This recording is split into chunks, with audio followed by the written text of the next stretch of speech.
Good everybody, Chris Farhi here, Bayleys Insights and Data team. We've got Sam Lee from our team talking about the biggest news in New Zealand real estate. Now, Sam, you're actually new on our team. I am. Yeah, cool. And so first video today, how are you finding Bayleys so far? Yeah, really great. I've really been enjoying it and I'm super excited to do more. Yeah, sweet. So Sam, what have we got on the vid this week? This week we're covering housing prices, migration, recent auction sales from the Waikato and our property of the week. Yeah, perfect, cool. So look, first up we've got the latest data on house prices. So this is of course from the Real Estate Institute. Good thing is sales had their typical seasonal boost for November.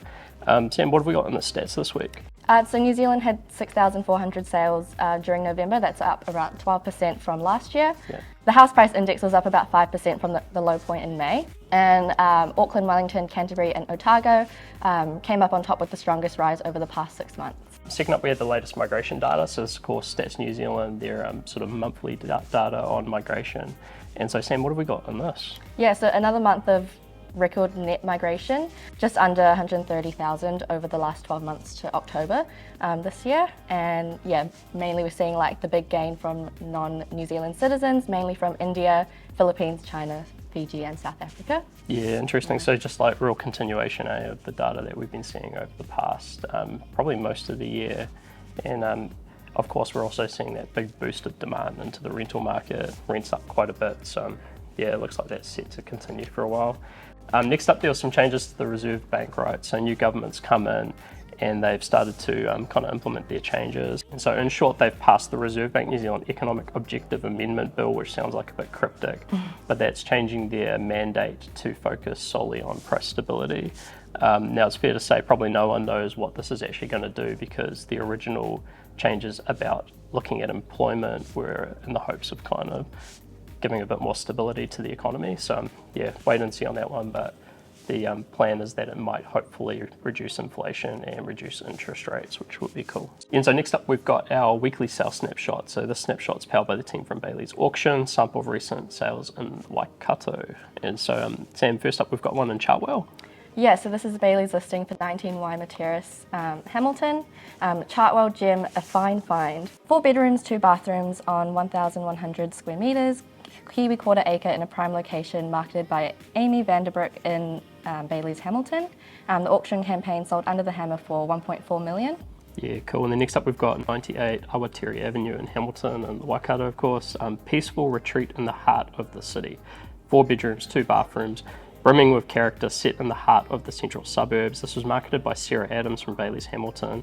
Auction campaign sold under the hammer for 950,000.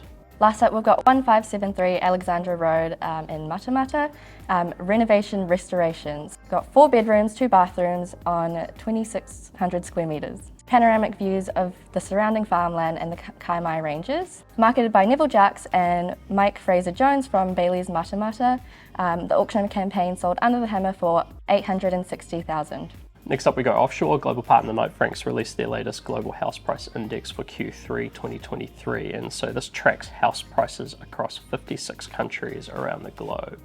And so Sam, what have we got in this? Yeah, so Turkey came out at top with an 89% growth over the last 12 months, followed by Croatia and Greece.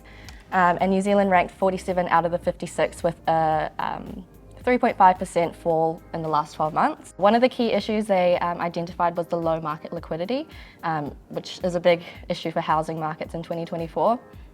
Sales volumes down due to higher interest rates.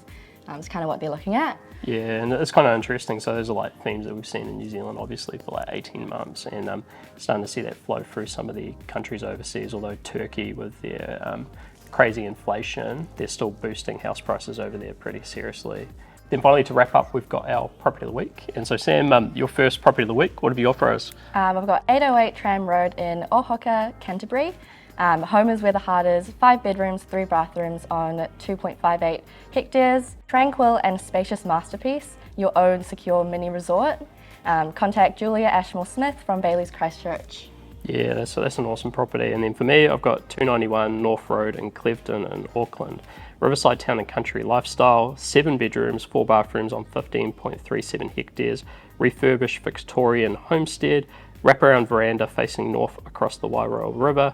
If you want to learn more about this one, contact Peter Sullivan or Christina Liu from Bayleys in Howick. With that said, we'll wrap it up here. So thanks very much, Sam. Thanks. Yeah, that's great. Yeah, and we'll see you next time. See ya. See ya.